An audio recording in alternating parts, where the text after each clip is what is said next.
Hello friends, मैं हूं सूरज तिवारी और आप देख रहे हैं हमारा यूट्यूब चैनल गुरु Dronacharya academy. Welcome back. Thanks, आपका सपोर्ट मेरे साथ रहा और हमने 2000 सब्सक्राइबर्स को भी पूरा कर लिया। और आज मैं आपके सामने एक वीडियो लेकर आया हूं। जैसे कि आप लोगों ने थंबनेल देख ही लिया होगा। अगर आपने इस वीडियो पे क्लिक करा है तो इसका मतलब ये है कि आप वो टिप्स एंड ट्रिक्स जानना चाहते हैं जिनके थ्रू आप बिजनेस स्टडीज में अच्छे मार्क्स ला सकते हैं। कॉमर्स की अगर हम बात करें तो कॉमर्स में सबसे ज़्यादा मुश्किल जो सब्जेक्ट है वो है बिजनेस स्टडीज। ऐसा ये कोई मुश्किल नहीं है, लेकिन हम अपनी लापरवाही की वजह से इसको मुश्किल बना देते हैं। मैं जानता हूँ कि हर स्टूडेंट चाहता है कि उसके अच्छे मार्क्स आएँ, वो अच्छे मार्क्स स्कोर करें, और एज अ टीचर हमारी रिस्पॉन्सिबिलिटी होती है कि हम किस तरीके से उसे गाइड करें सो दैट वो अपने लक्ष्य को, अपने टारगेट को अचीव कर पाए। सो आज की वीडियो इसी चीज़ के ऊपर डेडिकेटेड है। आज की जो मैं वीडियो आपके साथ शेयर करूंगा, इसमें मैं कोई एक साइंटिफिक मेथड्स मैं उन मेथड्स की बात करूंगा जो मैंने खुद भी अप्लाई करे थे अपने स्टूडेंट लाइफ में, जब मैं स्टूडेंट था आपकी तरह। तो मैंने कुछ अपनी लाइफ से एक्सपीरियंस करा। मैं आज आपके साथ अपना एक्सपीरियंस शेयर करना चाहता हूँ। होपफुली आपको मेरा एक्सपीरियंस अच्छा लगेगा और मैं शायद मेरी लाइफ से या मेरे इस एक्सपीरियंस से आप लोग कुछ सीख पाएंगे और अपने आप को आप और अच्छा, अगर आपके 90% आ रहे हैं तो 95-100% मार्क्स तक आप स्कोर कर पाएंगे। तो बिना किसी देरी के लेते हैं कुछ इंपॉर्टेंट टिप्स जिनको मैंने यहाँ पे नोट डाउन करा है, सो दैट कि मैं आपके साथ शेयर कर सकूँ, आपको मैं बता सकूँ क्या पॉइंट्स हमें फोकस करना चाहिए। अगर आपका भी कोई वैल्यूएबल पॉइंट होगा तो प्लीज़ उसे कमेंट ज़रूर करना। तो पहले पॉइंट की बात करते हैं। पहला पॉइंट, किस तरीके से हम बिजनेस स्टडीज को और ज़्यादा इंप्रूव करें या किस तरीके से हम उसके कोर तक जाएं और अच्छे मार्क्स लाएं। तो पहला पॉइंट इसमें है रीडिंग। हमेशा कई सारे बच्चे ऐसे हैं जो रीडिंग करने पे भरोसा नहीं रखते। अगर आपने कॉमर्स ली है तो आपके लिए रीडिंग करना और रीडिंग की हैबिट होना बहुत ज़्यादा इंपॉर्टेंट है। अगर हम रीडिंग की हैबिट मेंटेन करके चलेंगे तो उससे फ़ायदा ये होगा, हम हर चीज़ को पढ़ेंगे और पढ़ेंगे तो समझेंगे। इसलिए जो मैंने पहला पॉइंट दिया है वो रीडिंग को दिया है। सेकंड पॉइंट है सेल्फ नोट मेकिंग। देखिए, कई बार एज अ स्टूडेंट हर किसी को ही पकी पकाई खिचड़ी खाने की आदत है। मैं भी चाहता था कि मुझे कोई नोट्स बना के दे दे, आप भी चाहते हैं आपको कोई नोट्स बना के दे दे, पर शायद मेरे बनाए हुए नोट्स उतने बेनिफिशियल नहीं होंगे आपके लिए जितने आपके खुद के बनाए हुए होंगे। आपको क्या करना है कि जैसे आप जब रीडिंग करेंगे, जो इंपॉर्टेंट टॉपिक्स होंगे, जितने भी टॉपिक्स होंगे जो बोल्ड पॉइंट से लिखे होते हैं बुक में, उन सबको आपको अंडरलाइन करना है और उनको अंडरलाइन करने के बाद अपनी एक सेपरेट नोटबुक में आपने उनके नोट्स बनाने, चैप्टर वाइज। अगर आप ये नोट्स का काम करेंगे तो आपको बहुत ज़्यादा बेनिफिट होगा और आई एम डैम श्योर कि आप अच्छे मार्क्स स्कोर करेंगे। इसके बाद एक ऐसी ट्रिक जो मैं तो रामबाण जिसको मानता हूँ, यानी कि जिस ट्रिक की वजह से मेरे को सबसे ज़्यादा बेनिफिट हुआ वो है मेरी division of book chapter wise. जब मैं क्लास 12 में था तो इस समय तो देखो, जैसे आप लोग जानते हैं कि 2 टर्म में एग्जाम्स हो रहे हैं, पर पहले ऐसा नहीं था। पुराने ज़माने की मैं बात करूँ, अब तो नया ज़माना है, पुराने ज़माने में ऐसा नहीं था और तब एक बार एग्जाम होते थे। तो मुझे आज भी याद है कि जब मेरे एग्जाम्स थे, मार्च में मेरे एग्जाम्स ड्यू थे, तो उस समय मैंने क्या करा था कि जो मेरी बुक थी, मैंने बुक को चैप्टर वाइज फाड़ दिया था। मैंने जो चैप्टर नंबर 1 है, एनसीईआरटी मेरे पास थी, मैं एनसीईआरटी को बेस बनाता था। और चैप्टर 1 है जैसे, तो चैप्टर 1 के मैंने पेजेस को अलग करके उनको स्टेपलर करके एक छोटा सेट बना दिया था। उससे मुझे यही फायदा हुआ कि मेरे सामने छोटे छोटे टारगेट थे। कई बार हम बुक को देखते हैं और एक साथ इतनी बड़ी बुक को देख के हमारा कॉन्फिडेंस वैसे ही डाउन हो जाता है, बट अगर हम बुक को स्मॉल टारगेट में डिवाइड करें तो उन टारगेट को हम इजिली अचीव कर पाएंगे और हमें पढ़ने में भी आसानी होगी। जैसे कि चैप्टर नंबर 1 है मेरे पास, अगर by chance for example 10 chapter आ रहे हैं, मैंने 10 चैप्टर को 10 बुक के 10 छोटे छोटे टुकड़े कर दिए। उससे क्या होगा, मैं आज सिर्फ चैप्टर नंबर 1 वाली टुकड़े को ही पढ़ूंगा, इनके सॉलिड पार्ट को ही पढ़ूंगा। उससे क्या होगा, मेरे को काम करने में आसानी होगी, मेरे पास टारगेट क्या होगा, बहुत कम होगा और मैं छोटे टारगेट को ईजिली अचीव कर पाऊंगा। आप भी अगर ऐसा चाहते तो आप भी इस चीज़ को करके देखें, तो मेरे को लगता है कि यस, इससे भी आपको बहुत ज़्यादा बेनिफिट होगा। साइकोलॉजिकली आप मोटिवेटेड फील करोगे, यस आपने एक सेगमेंट को पूरा कर लिया, आपने दूसरे सेगमेंट को पूरा कर लिया। ऐसा करने से हमें काफ़ी फायदा होता है। फिर आगे बात करते हैं 4th पॉइंट की। जो मैंने 4th पॉइंट रखा है वो है फोकस ऑन एनसीईआरटी। बिकॉज कई बार क्या होता है, हम एनसीईआरटी को साइड कर देते हैं।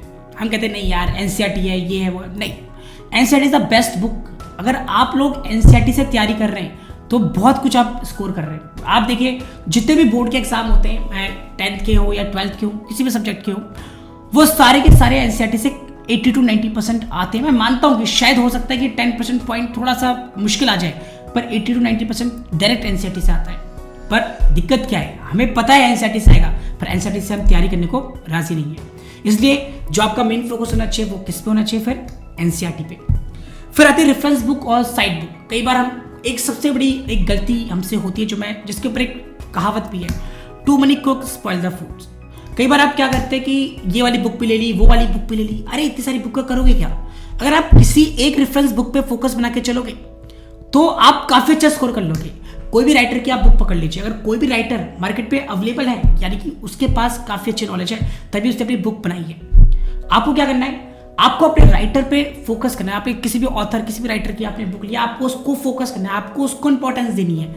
आपने एक बुक से पढ़ना है। कई बार हम मल्टीपल बुक्स को ले लेते हैं और उसकी वजह से, कंफ्यूजन की वजह से हम कुछ नहीं कर पाते।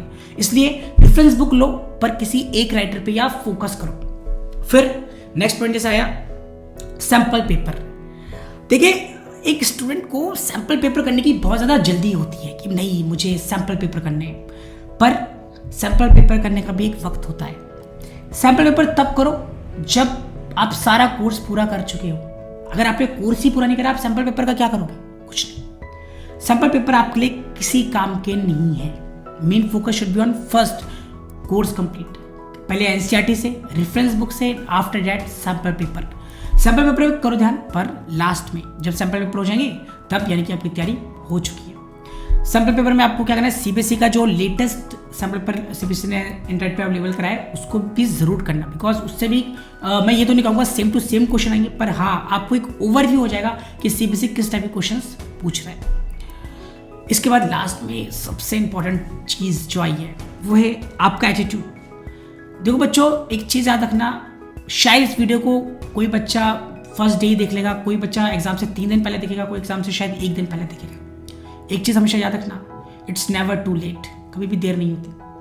अगर हमने कभी भी किसी काम को स्टार्ट कर रहे हैं, एक कहावत और है इसके ऊपर कि जब जागो तब सवेरा। शायद आप ये वीडियो देखोगे, पर मैं आपको ये बात कहूँगा, वीडियो को एग्जाम से पहले देखना, एग्जाम के बाद नहीं। जब एग्जाम हो चुका होगा तब तो ये वीडियो शायद आपकी किसी काम की होगी नहीं। ये उन बच्चों के काम की होगी जो आगे फ्यूचर में बिजनेस स्टडीज का एग्जाम देंगे। तो आपका जो फोकस होना चाहिए वो होना चाहिए आपके एटीट्यूड की तरफ। आपको एक एटीट्यूड रखना है positive, yes we can do it and we will do it. आप अगर अपना अप्रोच अच्छा रखेंगे, आप इस चीज़ पे फोकस रखेंगे कि नहीं यार ये एग्जाम हो जाएगा, मैं इस बात की गारंटी दे रहा हूँ कि आप एग्जाम में सक्सेस हासिल करोगे।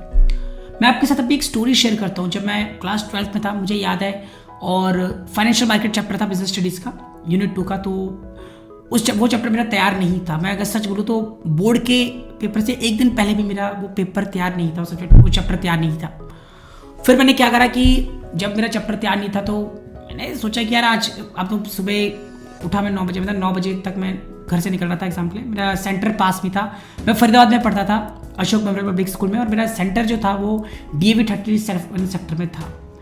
तो मैं जब था वहीं सेक्टर 7 के पास एक पार्क था, मैं पार्क में बैठा था। तो पार्क में बैठते बैठते मैंने सोचा कि यार एग्जाम आ ही गया, तो तैयारी कर लेते। बाकी सारे चैप्टर्स मेरे तैयार थे, ऐसा मैं सोचता कि नहीं थे, बाकी सारे तैयार थे, और सिर्फ जो कमी थी वो थी उसमें फाइनेंशियल मार्केट पे थी। और मैं समझ नहीं पा रहा था कि फाइनेंशियल मार्केट पे क्या पढूं। मैंने बुक खोली, और बुक खोलने का मैंने